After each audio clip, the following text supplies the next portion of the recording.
नमस्कार, मैं डॉक्टर रेखा RC online academy में आपका स्वागत है।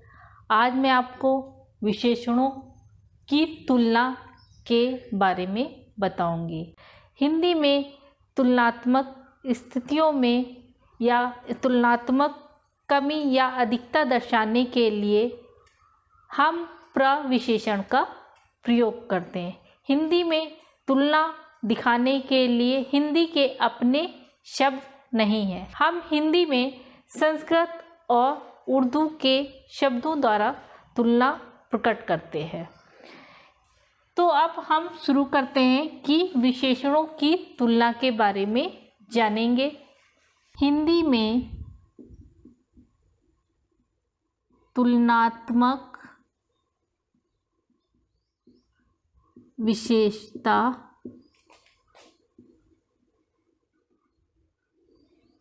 प्रकट करने के लिए से कम से ज़्यादा से अधिक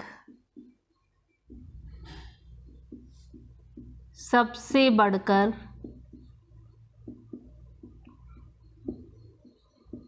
सर्वाधिक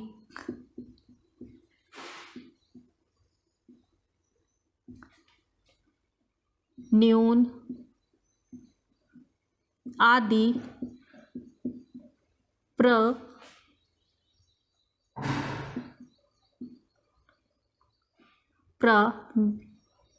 प्रविशेषण का प्रयोग किया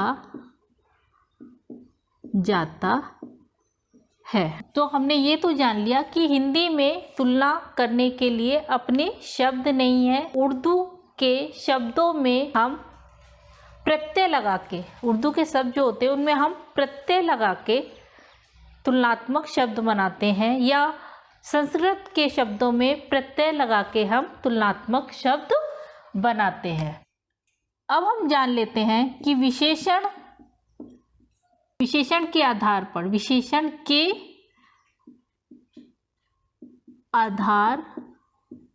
पर तुलना की तीन अवस्थाएं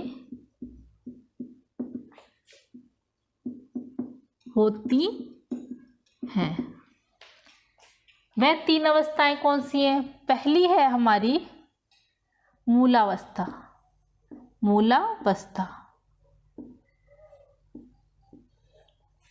मूलावस्था में क्या है? इस अवस्था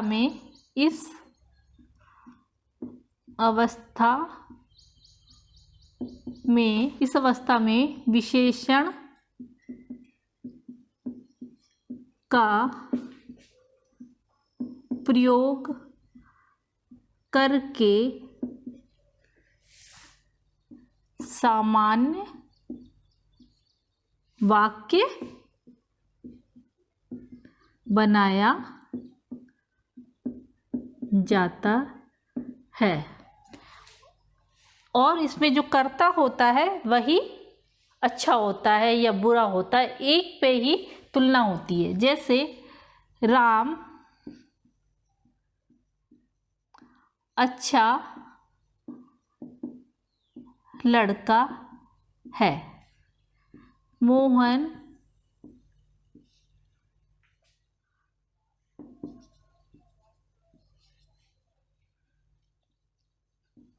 कम पढ़ता है, राम अधिक सोता है। आप इन वाक्यों में देखेंगे कि सिर्फ विशेषण शब्द का प्रयोग हुआ है, कि जो है विशेषता बताई जा रही है। जो सब संज्ञा या सर्वनाम की विशेषता बताते हैं वे विशेषण शब्द है। तो यहाँ संज्ञा क्या है? राम अच्छा है, मोहन कम पढ़ता है, राम अधिक सोता है। तो यहाँ पे ये सारे शब्द जो हैं विशेषता बता रहे हैं। तो हमारी एक अवस्था तो ये हो गई। दूसरी अवस्था क्या है? दूसरी अवस्था है उत्तरावस्था। उत्तरावस्था, इसमें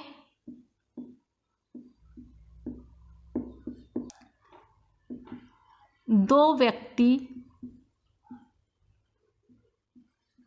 व्यक्ति या दो व्यक्तियों, दो वस्तुओं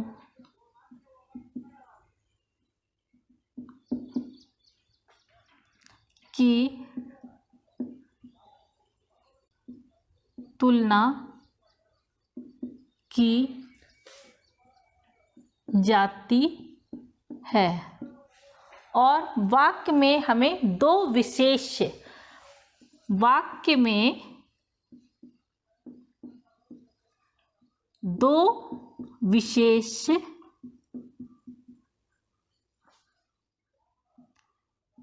दिखाई देते हैं। उत्तरावस्था में हमें दो व्यक्तियों, दो वस्तुओं की तुलना दिखाई देगी और दो विशेष दिखाई देंगे। और शब्द कौन से जैसे रहते हैं? से बढ़कर, से अधिक, की अपेक्षा, की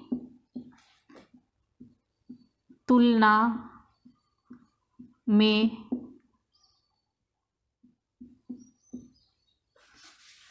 से कम, से ज़्यादा, ऐसे हमें शब्द वाक्य में दिखाई देंगे। तो हम अब वाक्यों द्वारा जान लेते हैं। राम मोहन से अच्छा है। इस वाक्य में आप देखेंगे कि जो अच्छा है, राम मोहन से अच्छा है। ठीक है कि राम मोहन से अच्छा है, लेकिन दोनों की विशेषता अच्छाई है। तो यहाँ पे हमें दो विशेष दिखाई दे रहे हैं, राम और मोहन। ऐसे ही सुनीता गीता से सुंदर है। इसमें देखिए, सुनीता गीता से सुंदर है, अर्थात सुंदर दोनों हैं। तो गीता और सुनीता, इन दोनों की विशेषता बताई जा रही है। तो ये हमारे दो शब्द हमको विशेष मिलते हैं। ऐसे ही सुनील से ज़्यादा पढ़ाई में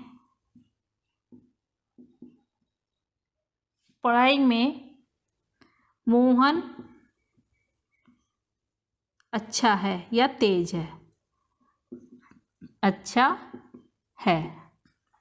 सुनील से ज़्यादा पढ़ाई में मोहन अच्छा है। तो यहाँ पे सुनील और मोहन, इन दोनों, मोहन और सुनील मतलब दोनों ही पढ़ाई में अच्छे हैं, लेकिन ज़्यादा कौन अच्छा है? सुनील से मोहन, मतलब मोहन ज़्यादा अच्छा है। तो हमें यहाँ इस वाक्य में, सारे जितने भी वाक्य, सब में दो विशेष दिखाई दे रहे हैं। और शब्द में जो हमारे बीच शब्द होते हैं, उससे पहले हमें से दिख रहा है। अच्छा से, सुंदर, यहाँ पे से, ज़्यादा से। तो अभी हमें उत्तरावस्था के बारे में हम लोग ने जान लिया। अब हम अंतिम अवस्था, उत्तमा अवस्था, मतलब सबसे ज़्यादा, उत्तमा अवस्था,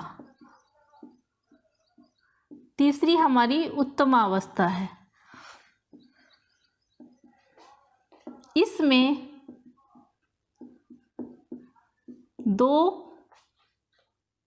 या 2 से अधिक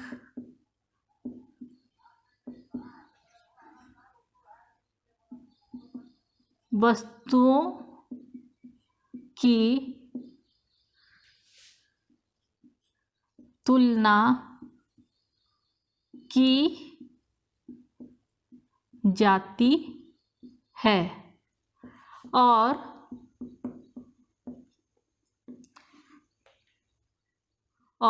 सर्वाधिक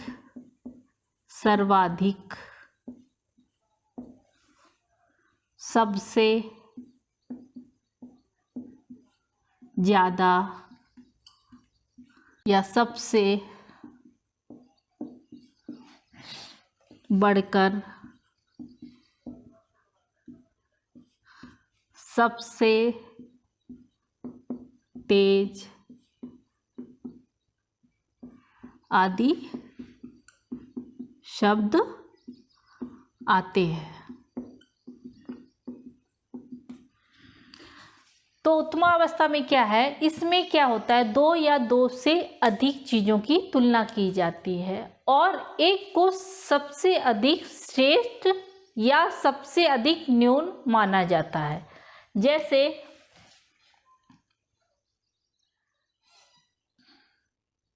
कक्षा में सबसे तेज राकेश है, ऐसे ही सीता पढ़ाई में सबसे कम है।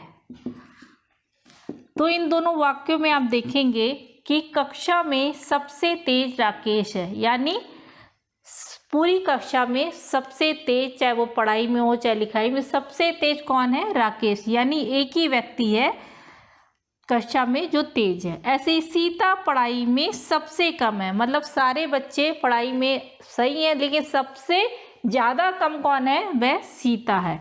तो यहाँ पे ये देखिए, सबसे कम, सबसे तेज, आपको ये शब्द दिखाई देंगे। ये वस्तु सर्वाधिक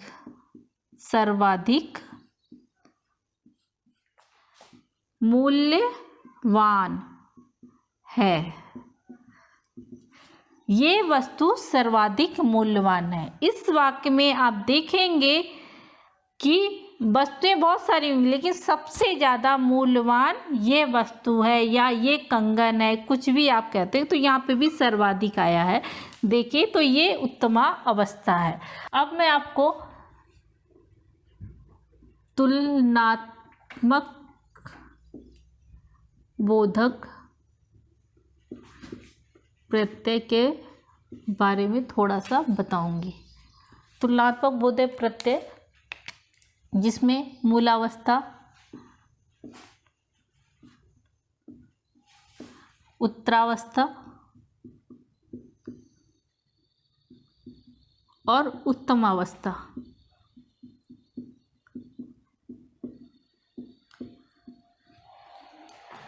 तो मूलावस्था में जैसे हम लिखते हैं अधिक, सबसे पहली अवस्था है अधिक, उसके बाद आता है अधिकतर, उसके बाद आता है अधिकतम, कम, कमतर और कमतरीन।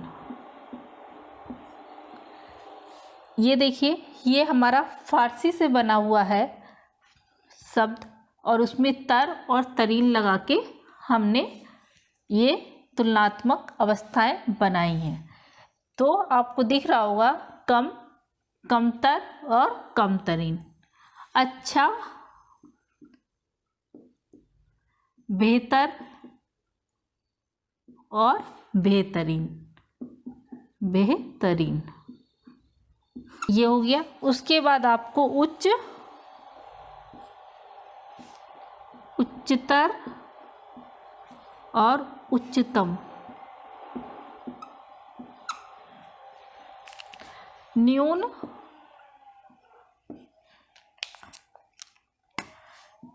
न्यूनतम और न्यूनतर, न्यूनतर और न्यूनतम हो।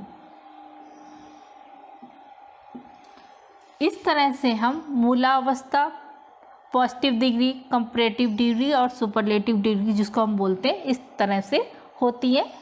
तो अधिक, अधिकतर, अधिकतम, कम, कमतर, कमतरीन, अच्छा, बेहतर, बेहतरीन, उच्च, उच्चतर, उच्चतम, न्यून, न्यूनतर, न्यूनतम।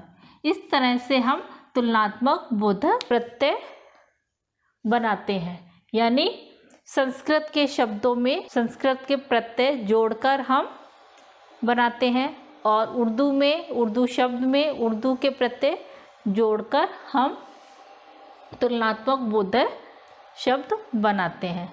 तो अगर आपको आज हमारा ये वीडियो विशेषणों की तुलना का पसंद आया है तो हमारे चैनल को लाइक करें, सब्सक्राइब करें और आने वाले वीडियो को देखते रहें। नमस्कार।